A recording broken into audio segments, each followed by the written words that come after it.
పరలోకపు మాటలు ఇచ్చేది పరలోకపు తండ్రి మాత్రమే. లోక మాటలు ఇచ్చేది సాతాను, దురాత్మ సమూహం. పరలోకపు మన్నాతో తృప్తిపరిచేది పరిశుద్ధాత్మ దేవుడు. హల్లెలూయా. అందుకే ప్రతి సేవకులు కూడా వాక్యాన్ని అందించడానికి ముందు ప్రార్థనా జీవితమును కలిగి ఉంటారు. ప్రార్థన లేకుండా వాక్యము బోధించలే. ప్రార్థన ద్వారా సిద్ధపడితేనే పరలోకపు తండ్రి మాట్లాడతాడు.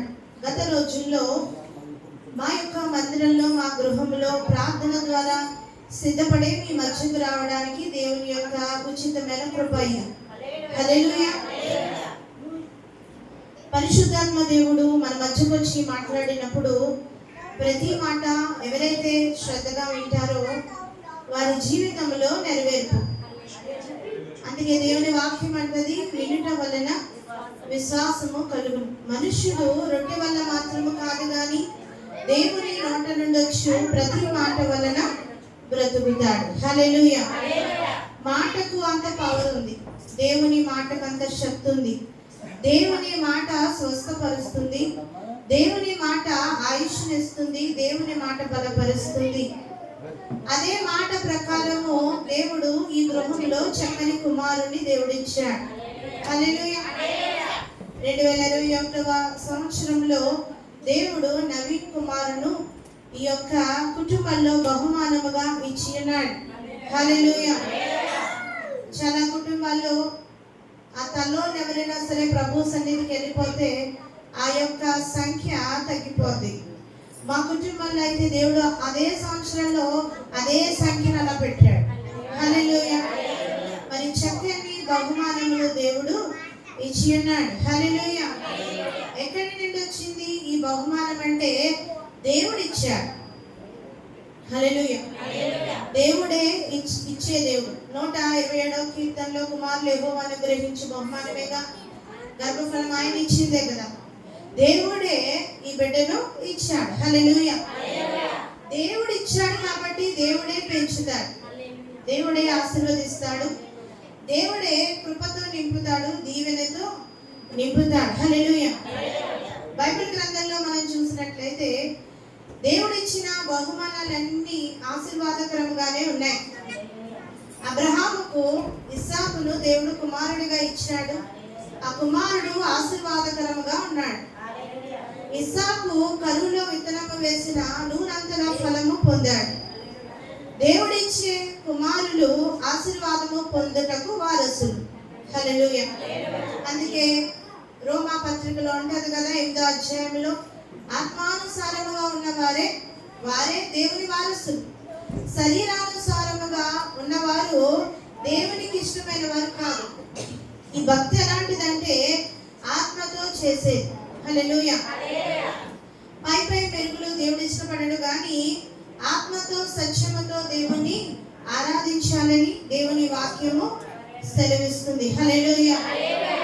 ఆత్మ దేవునితో మాట్లాడాలి. మాట్లాడినప్పుడు దేవుడు మనతో మాట్లాడతాడు. ఎలా ప్రార్థన చేస్తున్నాం? పెదవులతోనా, ఆత్మతోనా? నేను ఆత్మతోనూ పాడుదును, మనస్సుతోనూ పాడుదును అంటాడు. ఆత్మతోనూ మనస్సుతోనూ దేవుణ్ణి ఆరాధించాలి. పాటలు పాడతాం, దేవుని స్తుతిస్తాం, ఆరాధిస్తాం. వాక్యం అది ప్రాముఖ్యమైనది. వాక్యం అనగా దేవుడు మనతో మాట్లాడడం. హల్లెలూయా. ఈ వాక్యము మీకు ఈ విధంగా దొరకడానికి సేవకులను దేవుడు ఏర్పరిచాడు. ఇది ఎంతో ఉత్తమమైనది, ఇది ఎంతో మంచిది, ఇది ఎంతో మేలైనది. హల్లెలూయా.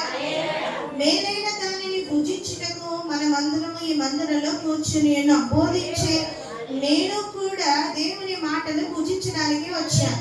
హల్లెలూయా. కాబట్టి అందరము కూడా శ్రద్ధ కలిగి దేవుని మాటలు అనేవి మనము వినాలి. హల్లెలూయా. వింటే మేలు, వింటే ధన్యత. హల్లెలూయా. ఒక 7 వాగ్దానములు ఈ బిడ్డ విషయంలో పరిశుద్ధాత్మ దేవుడు మాట్లాడుటకు సిద్ధము కలిగి ఉన్నారు. హల్లెలూయా.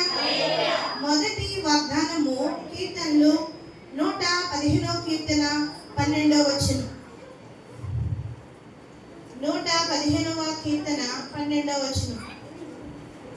యెహోవా మమ్మను ఆశీర్వదించును. ఆయన ఇశ్రాయేలును ఆశీర్వదించును. అహరోను వంశస్థులను ఆశీర్వదించును. పిన్నలనేమి పెద్దలనేమి తన యందు భయభక్తులు గల వారిని యెహోవా ఆశీర్వదించును. చాలా చక్కని వాక్యం ఇది. హల్లెలూయా. 115వ కీర్తన 12వ వచనం చూస్తే, యెహోవా మమ్మను మరిచిపోలేదు, ఆయన మమ్మను ఆశీర్వదించును. హల్లెలూయా. యెహోవా మమ్ములను మరిచిపోలేదు. మనమెవరమో ఆయనకు తెలుసు.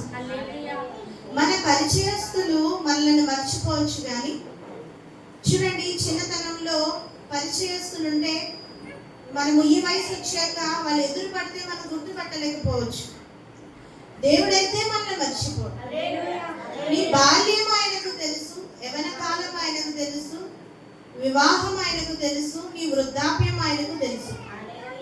బాల్యంలో దేవుడు అవసరం, యవ్వన కాలంలో దేవుడు అవసరం, నీ యొక్క వివాహ సమయంలో దేవుడు అవసరం, నీ యొక్క వృద్ధాప్యంలో దేవుడు అవసరం.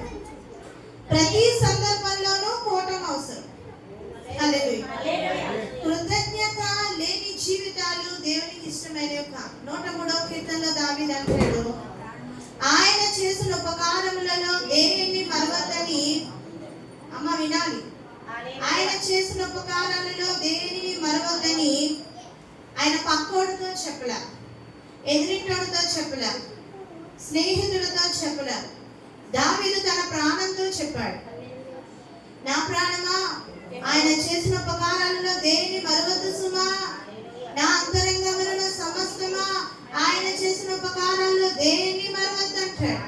హల్లెలూయా. మొదట సువార్త మన ప్రాణములకు అందాలి. శరీరము సహకరించదు, కానీ ఆత్మ సహకరిస్తే శరీరం సహకరిస్తుంది. ఆత్మ దేవుని ఆధీనంలో ఉండాలి. హల్లెలూయా. ఎప్పుడైతే ఆత్మ దేవుని ఆధీనంలో ఉంటుందో అప్పుడు ప్రార్థించడానికి సిద్ధ మనసు కలిగి ఉంటాం. ఇటువంటి కూడికలు ఏర్పాటు చేయడానికి సిద్ధ మనసు కలిగి ఉంటాం. నువ్వు దేవుని సన్నిధికి రావడానికి సిద్ధ మనసు కలిగి నీవు ఉంటావు.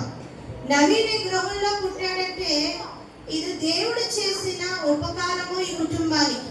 హల్లెలూయా. ఇది పరలోకపు బహుమానము. ఈ బిడ్డ వాగ్దాన పుత్రుడిగా ఉన్నాడు, దేవుడు పంపించి ఉన్నాడు. మా అమ్మగారు చాలా సందర్భాల్లో నాతో అనే మాట, నవీన్ వల్లే నేను డాడీని చాలా మటుకు మర్చిపోయాను, నాకు అన్నిటి సమయంలో ఓదార్పిచ్చాడు ఈ బిడ్డ అని చెప్తూ ఉంటారు. దేవుడు మా అమ్మగారిని ఆదరించుటకు ఈ బిడ్డను భూమి మీద పంపించాడని నేను ఎప్పుడూ అనుకుంటా. హల్లెలూయా. సంఘము కూడా ఈ బిడ్డ ద్వారా ఆదరింపబడ్డారు. దేవుడు బహుమానాన్ని ఇచ్చాడు. ఇచ్చిన బహుమానము ఆశీర్వాదకరముగా పెంచుతాడు. హల్లెలూయా. దీవెనకరంగా పెంచుతాడు. అందుకే అంటాడు కదా ఇక్కడ, దేవుడు మమ్మలను మరిచిపోలేదు. హల్లెలూయా. మనము దేవుని కార్యాలు మర్చిపోకూడదు. ఇశ్రాయేలీయుల ప్రజలు దేవుని కార్యాలు మరిచి సరిగారు. మనము మరిచిపోకూడదు. మనము దేవుని సొత్తు. దేవుడే మనకి కాపరి. యెహోవా నా కాపరి, నాకు ఏమీ కలగదని దావీదు 23వ కీర్తనలో అంటాడు. మనకి దేవుడే కాపరిగా ఉన్నాడు కాబట్టి మనము దేవుని కార్యాలు ఏది మర్చిపోకూడదు. హల్లెలూయా. ఇక్కడున్న వారందరికీ పిల్లలు ఉన్నారు. ప్రతి పిల్లవాడిని కూడా దేవుడు దీవించడానికి ఇక్కడికి వస్తాడు. హల్లెలూయా. ప్రతి ఒక్కరిని దేవుడు ఆశీర్వాదకరముగా ఉంచుతాడు. కీర్తనలో 115వ కీర్తన ఈ 12వ వచనంలో, ఆయన ఇశ్రాయేలును ఆశీర్వదించును, అహరోను వంశస్థులను ఆశీర్వదించును, పిన్నలనేమి పెద్దలనేమి తన యందు భయభక్తులు గల వారిని యెహోవా ఆశీర్వదించును. 14వ వచనంలో, యెహోవా